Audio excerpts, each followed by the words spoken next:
we came into our marriage, both of us, and had a lot of baggage, a lot of hurt, a lot of pain from before being married. And we started off on shifting sand. I had racked up several thousand, tens of thousands of dollars in credit card debt. A lot of it had to do with addictions I was dealing with at the time, gambling and pornography, and I was completely absent, and I wanted out of my life, out of our marriage. I wanted to be done.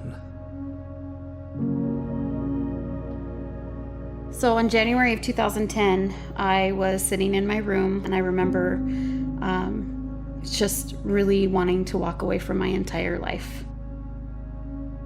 I had actually found myself in a position of getting emotional support from somebody I should not have been, and knowing where my values and morals lie. I was just guilt-ridden and disappointed in who I had become, and knew that there was something really wrong with my marriage.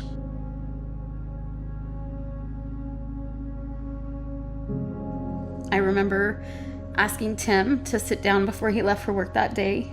I told him I was having an emotional affair with somebody, and that if I had got to the point that there was something seriously wrong, and we needed to evaluate our marriage. After she had told me that she wanted to sit down and talk, I just kind of had a flood of emotions. I feel guilty saying this, but some of it was relief. Because on my own, I had been having an affair as well. Mine was a physical one, and there was some relief that I'm not the only one that's unhappy. I'm not the only one that could maybe want out of this.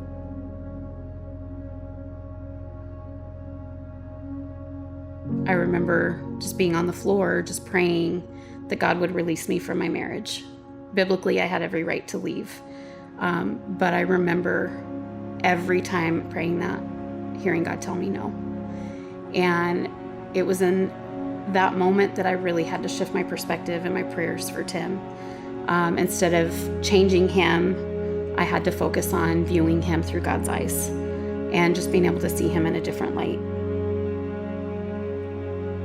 For me, there was a moment where I personally had to get my life on the right path, whether he was going to follow or not.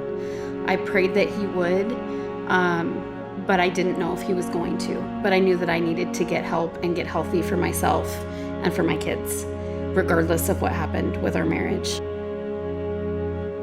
I know it was bad for both of us. There was a lot of accountability that I had to answer for that I hadn't answered for years. And then there was some things that were completely innocent that I had to do to gain that trust back, because our marriage and her love was that important to me. But I remember there was a point that, in all the discussions that followed, we were sitting on the bed together. I looked at her, and she just looked at me in my eyes and told me that she loved me.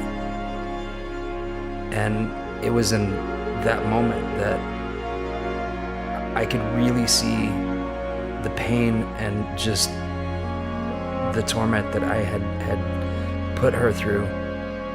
But I really saw the heart of Christ and the love that he has for us in her.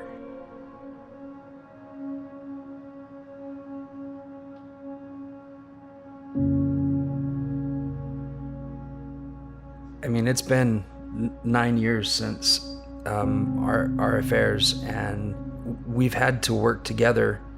Sometimes it didn't feel that way. Sometimes it felt like we were fighting against one another, but in the end, through hard work and through God's love, that we are where we are today. I would not wish this situation upon anybody, but what it did do was allow us to get off the fence that we were sitting on and really see each other and love each other for the first time in the 11 years that we had been together. I'm Tim Houchard. And I'm Missy Houchard. And this is a story about how God brought our marriage from death to life.